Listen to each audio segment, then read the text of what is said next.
Olá! O Dois Pontos de hoje foi até a casa do escritor Rui Câmara para conversar com ele e com o poeta Pedro Lira. Rui Câmara é romancista e sociólogo. Seu romance de estreia, Cantos de Outono, já foi traduzido e publicado em mais de 58 países e vencedor do Prêmio de Ficção da Academia Brasileira de Letras. Atualmente, seu livro é apontado pela crítica internacional como um clássico contemporâneo. Pedro Lira é professor de poética na Universidade Federal do Rio de Janeiro. Foi colaborador do Jornal do Brasil por mais de 10 anos e é cofundador da Unifor. Atualmente mora no Rio de Janeiro e é referência na literatura brasileira pós-modernista, com obras publicadas em vários países. Veja agora o bate-papo com os escritores Pedro Lira e Rui Câmara, entrevistados por Camila Silveira, aluna do curso de jornalismo da Unifor. E um dia, finalmente, a redenção. No cérebro, uma placa. E eis a cultura de milênios fisgada num segundo. Um chip por memória. E tudo fixo, sem o penoso esforço de fixá-lo. Um visor pelo olhar. E o mundo inteiro ao alcance do raio de uma tecla. Uma bomba em lugar do coração. Sem nem mais um colapso ou uma fossa. E uma válvula, um filtro, um sensor, pontes entre a necessidade e a repressão, e um elétrico orgasmo modulável. Assim o homem, controlando o ser, só morrerá quando quiser, ou se. Pedro Lira, quando surgiu seu interesse pela literatura? Bom, como a todo escritor, surgiu na infância, na escola primária. Eu abria os livros de gramática, de matemática, e ficava procurando poesia. De modo que posso dizer que nasci mesmo para a poesia, ali em torno dos 8, 10 anos, e o primeiro poema, como sempre, escrito para a primeira namorada.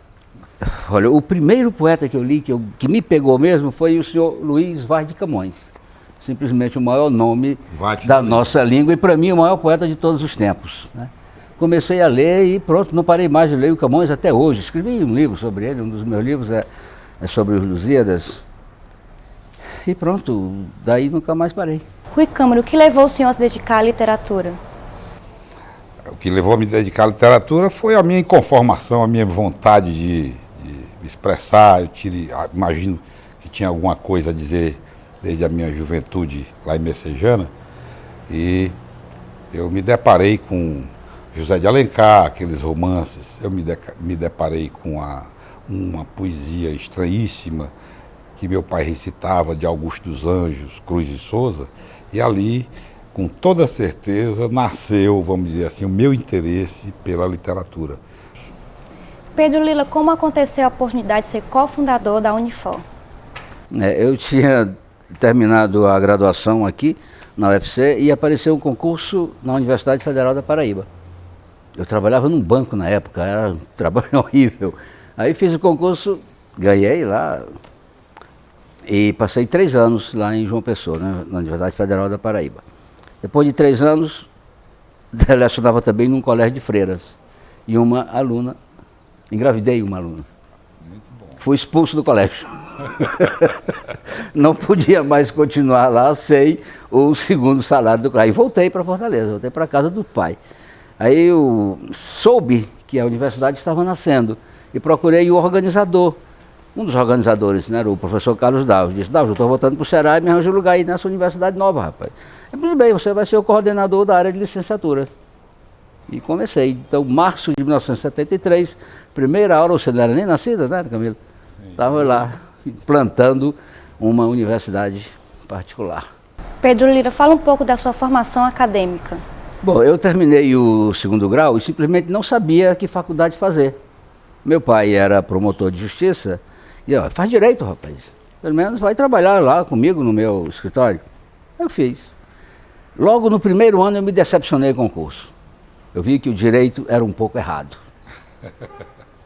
E o ideal mesmo não me pareceu a busca da justiça, mas a busca da vitória. Eu me decepcionei, me revoltei com o fato de um advogado conseguir absolver um réu culpado. E ele saiu cantando com consciência de que o cara é culpado. Sabia que o cara era assassino. mas não tinha lá, as provas eram suficientes, sei lá, aquelas coisas, né, das armadilhas do mundo jurídico, e conseguiu absorver. Eu disse, o professor, o senhor acha que foi feita justiça? Eu estou esperando a resposta dele até hoje. Então, depois é que eu soube que existia aqui em Fortaleza uma faculdade de letras. Fui levado pelo meu amigo, companheiro de poesia aqui no nosso grupo, sim, Roberto Pontes. Ah, mas tem faculdade de letras aqui? Tem. Então eu fiz, aí pronto. E formei em letras também. Não quis saber do direito e pronto, entrei no magistério e continuo também até hoje. E Rui Câmara, e a sua formação profissional? A minha formação profissional do início não tem nada a ver com literatura. Eu comecei na área das exatas, né? Eu era um bom aluno de matemática, de física e fui estudar engenharia. Eu comecei na escola técnica, sou da primeira turma do curso de mecânica de máquinas, depois fui estudar engenharia na Unifor, engenharia operacional. O curso foi extinto, a gente bem pertinho de terminar. Ingressei na engenharia mecânica, fiquei trabalhando muito tempo na Petrobras e na Texac e outras companhias multinacionais, sempre na área de mecânica. E eu viajava muito, depois me encontrei novamente com um poeta que eu tinha lido através de uma professora minha da escola técnica, que foi o Cruz de Souza. E naquele momento eu estava numa viagem para o Panamá e levei obras completas de Cruz de Souza. E ali eu fiquei as noites no hotel, aquela solidão, lá em Colón, na Nicarágua, em Cuba, lendo Cruz de Souza. Eu disse, olha, eu acho que eu estou no caminho errado, eu acho que eu devo perseguir a literatura, porque tem algo muito forte me chamando para isso. E comecei a cometer meus primeiros poemas, fazer os primeiros poemas ainda nas minhas viagens. E quando foi em 1991, eu me preparei financeiramente para enfrentar as tormentas que todo autor terá que enfrentar se dedica de fato à literatura. Me planejei para, em 94, abdicar de todas as atividades empresariais para me dedicar full time e exclusivamente à literatura. E desde então eu montei minha biblioteca na minha casa da Gilberto Stuart, uma biblioteca bastante razoável. Essa daqui é apenas uma amostra, que eu moro hoje num apartamento, não cabe tudo. E ali eu disse, em 1994, eu reuni minha família e disse que a partir de amanhã eu não tenho mais negócios com os negócios do mundo e eu vou me dedicar totalmente à literatura. Essa casa vai ser transformada numa biblioteca, aquele birô vai ser meu ponto de apoio e observação do mundo. Vou fazer dessa casa o meu ponto de observação do mundo. E estavam começando a internet.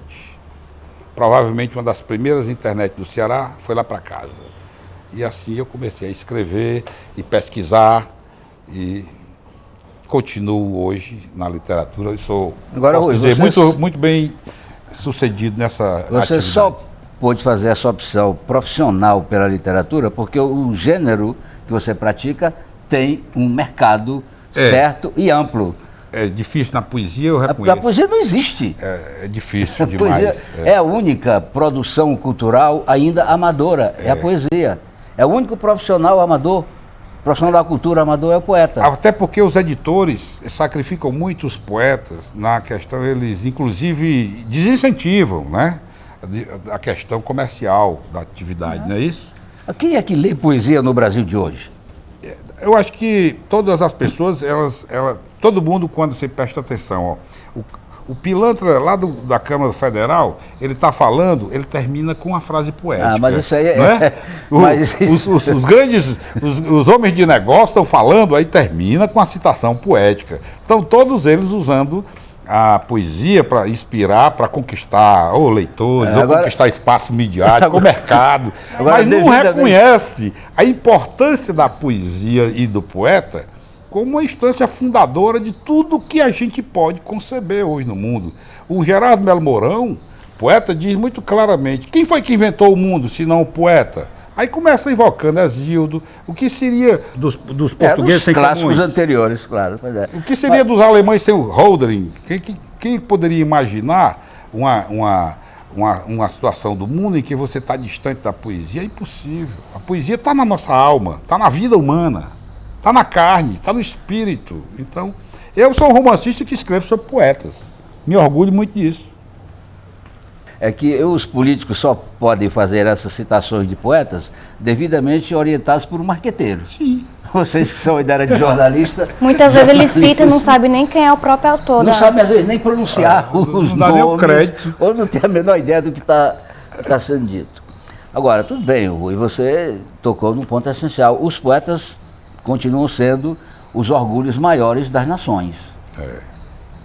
Você vê, a Inglaterra, por exemplo. Quem é o indivíduo que sintetiza a Inglaterra? Um país com tantos reis e tantas rainhas. Olha lá, é Shakespeare. se você não tiver um Shakespeare... Camões. Em Portugal? Olha, Portugal é o único país do mundo cujo patrono é um poeta. O patrono do Brasil é Tiradentes, era um político.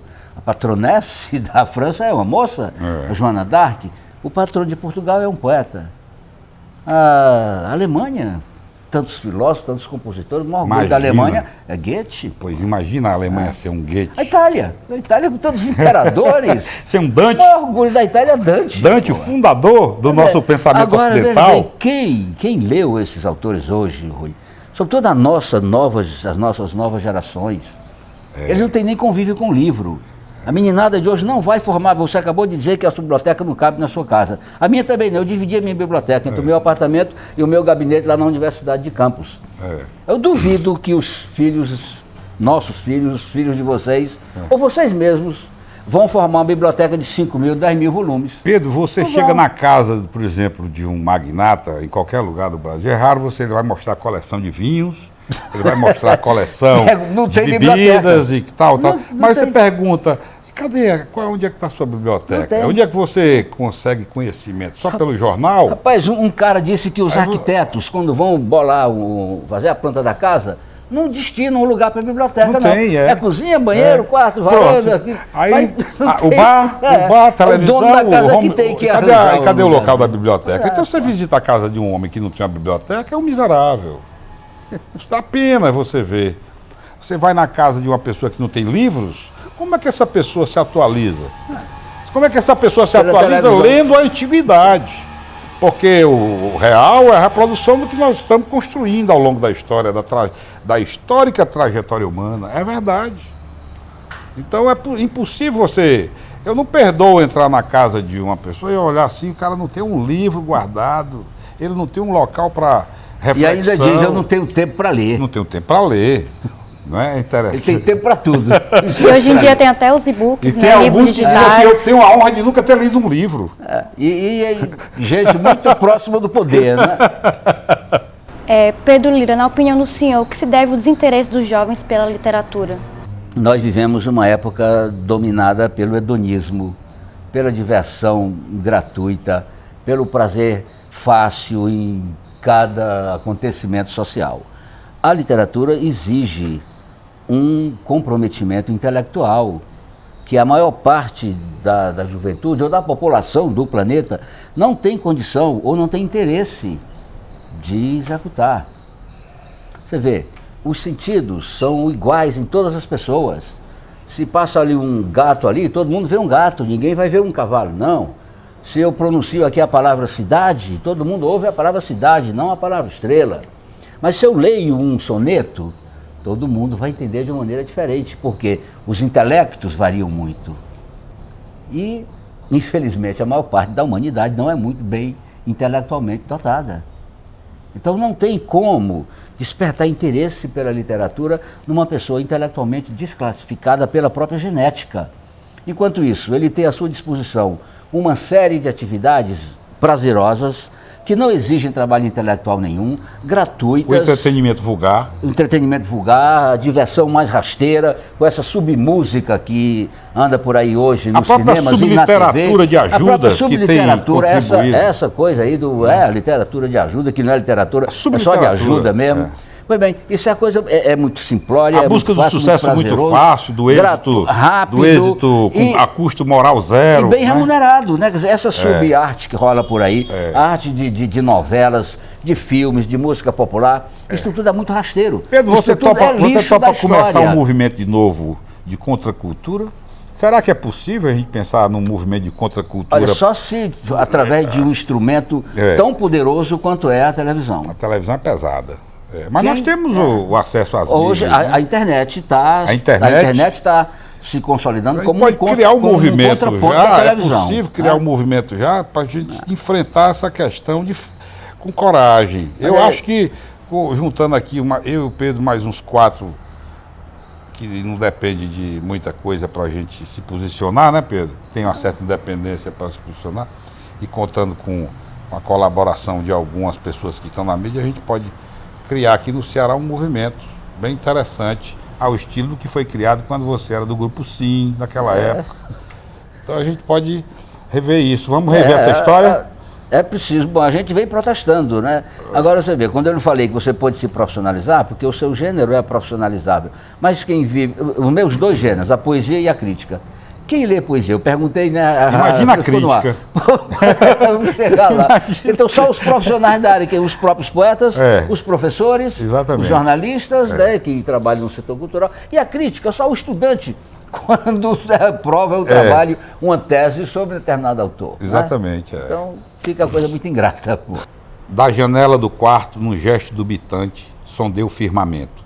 O orvalho fino e muito branco recobriu o Sena, as torres, os velhos telhados, a vida de cada um, e aos pouquinhos ia decompondo o cenário como se o quadro real fosse uma aquarela. Foi então que reparei na brancura morta da neve, que as árvores sem folhas, em contratura ardente, regelam-se antes de brotar. A última estrela ainda pendia no céu, que apesar de uns clarões repentinos, nunca mais terá pleno domínio sobre a minha cândida vigília. No próximo bloco, os escritores Rui Câmara e Pedro Lira falam sobre suas obras. Não saia daí, o 2 Pontos volta já.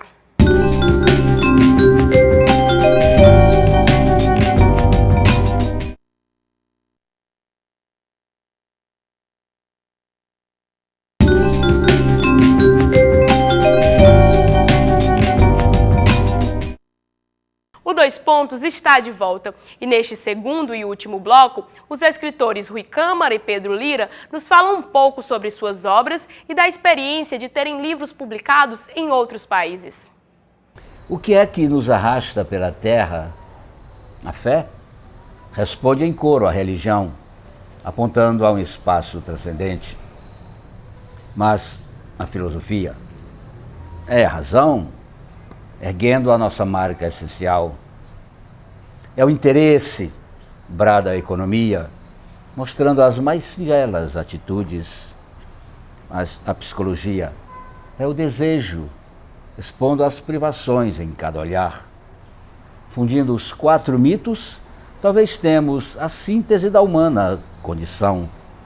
Um cava o salvamento, outro o poder, outro a verdade, outro a felicidade. Mas dentro a todos tem que estar o amor. Pedro Lira, fale um pouco sobre a sua obra. Bem, Camila, é difícil falar um pouco sobre uma obra que já está com 23 títulos em 3 gêneros, né? Poesia, crítica e ensaio. Na crítica, eu mencionei, né, já um livro sobre Camões e Fernando Pessoa, que eu mostro certas aproximações do Fernando Pessoa sobre o heterônimo Alberto Caeiro com o fascismo. Com o fascismo. O Caeiro diz lá no poema: haver injustiça é como haver morte. A morte é natural e inevitável. A justiça também é natural e inevitável. Eu acho que o Pessoa se envergonhou tanto de ter escrito isto que não assumiu, transferiu para um heterônimo. E em Camões, eu mostro um confronto entre o imperialismo e o igualitarismo, que faz de Camões um poeta bastante atual. E também, ainda na crítica, temos trabalhos muito jornalísticos. Eu colaborei durante 10 anos para o Jornal do Brasil, reuni tudo isso em 2 volumes do Real no Poético. Um deles ganhou o prêmio de crítica da Associação Paulista de Críticos de Artes em 87. Estou reunindo agora mais 3 volumes, né, desses trabalhos. No ensaio, o livro mais bem repercutido é a Literatura e Ideologia, um livro de 79, que eu já renunciava de alguma forma à crise que as ideologias iriam enfrentar até chegar, né, no atual no esfacelamento salada completo ideológica ou subideológica que é o nosso tempo, né? Agora, claro, o mais importante da minha obra é a poesia. Eu tive a sorte de ter um livro chamado Desafio, uma poética do amor, indicado para o vestibular da Universidade Federal em 2001, 2002 e 2003. Passou 3 anos na lista das 10 obras do vestibular. E olha, isso para mim foi uma apoteose. Porque, bom, o livro falando de amor para adolescentes, né, tinha tudo a ver. E era a época do Orkut e do Facebook ainda, Começando. né? Começando. Então as meninas, sobretudo as meninas, se manifestaram muito espontaneamente sobre o que liam nos seus blogs, nos seus sites, e eu saía catando as opiniões delas. Olha, foi realmente uma apoteose. Eu até fiz uma homenagem a elas, porque no livro seguinte, nas orelhas e na contracapa, no lugar de transcrever opiniões de críticos ou de professores, transcrevi as frases delas, né? Agora, um detalhe curioso é que os meninos não se manifestaram. É, só mulheres. Eu desconfiei através de uma delas, quando a gente estava conversando no MSN, com uma delas, me chamou conversando. Aí ele falou, tu está conversando com o autor do livro do vestibular? Me pareceu que eles ficaram com ciúme. Mas claro, não tinha nada a ver, né? Era coisa.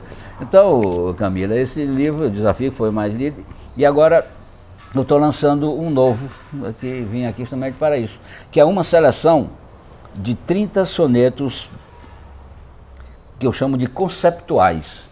Então são sonetos mais reflexivos. O Escrevendo sobre o Desafio, Wilson Martins, o nosso grande crítico militante, né, morto há pouco tempo, Morreu há pouco chamou tempo. de, né, uma poesia filosófica. E o livrinho que eu trago é Ideações, 30 sonetos conceptuais. 20 estão no desafio, 10 são inéditos. E nas orelhas o Alexei Bueno também aproxima poesia e filosofia, e na apresentação uma grande dama da cultura francesa, a professora Anne Marie Kant, professora emérita da Sorbonne, também faz a mesma aproximação. Eu acho que é a mais alta forma de poesia, é a poesia filosófica. Portanto, se grandes críticos estão fazendo esta aproximação na minha poesia, eu posso dizer que fico muito Satisfeito. pronto. O Rui concluiu. Rui Câmara, fala um pouco sobre a sua obra. Eu sou um autor econômico, eu tenho só um livro publicado, embora a gaveta ali tenha outros romances. Publicado eu tenho O Câncer de Outono, Romance da Vida de Lautréamont. Esse livro eu publiquei, comecei a escrever esse livro em 97, terminei o livro em 2003. O romance foi bem publicado pela Record, a editora que dá um certo prestígio a um autor deslocado do centro de decisões editoriais. Eu vivo no Ceará, não saio daqui.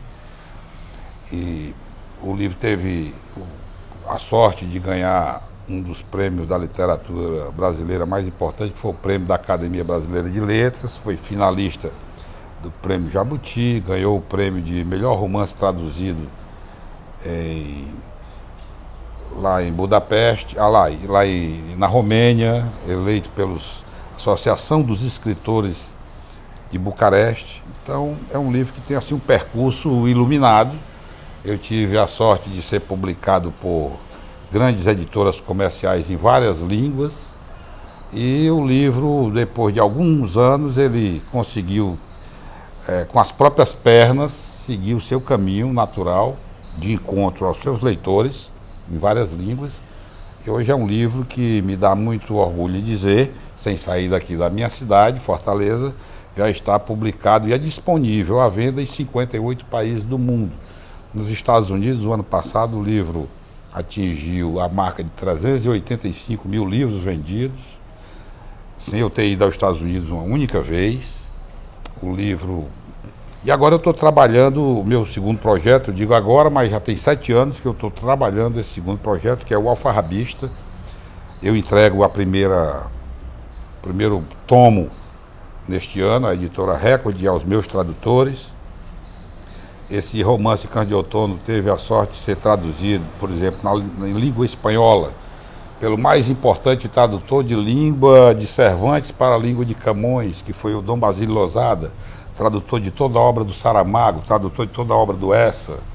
Ele, traduzido nos Estados Unidos, por um dos mais proeminentes tradutores de língua inglesa, o professor John Jansen, da universidade, foi recebeu um ano sabático da universidade para traduzir meu livro.